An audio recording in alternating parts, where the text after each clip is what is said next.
সবাই পড়েন আমার সাথে, রাব্বি লা তাযারনি ফারদান ওয়া আনতা খায়রুল ওয়ারিসিন। এর মানে হলো, আল্লাহ আপনি আমারে নিঃসন্তান বানিয়ে এই দুনিয়ায় রাখবেন না, আপনি তো উত্তম উত্তরাধিকার তৈরিকারী, আপনি উত্তম সন্তান দানকারী, ঠিক কি না? আল্লাহ, বাবা মায়েরা, বাবারা এখানে আছেন, মায়েরা আছেন মহিলা প্যান্ডেলে, সবাই খেয়াল করে শুনেন কিভাবে ছেলে মেয়েদেরকে মানুষ করবেন। ভালো ছেলে মেয়ে পাওয়ার প্রথম পদ্ধতি হচ্ছে, বাবার দায়িত্ব হচ্ছে ছেলে মেয়েদের জন্য ভালো মায়ের ব্যবস্থা করবে। কিসের ব্যবস্থা? কারণ মা হচ্ছে production house, kind of factory.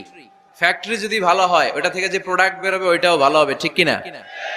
বাপ ভালো তার বেটা ভালো তাই, মা ভালো তার ঝি, গাই ভালো তার দুধ ভালো রে, দুধ ভালো তার ঘি, তাই না?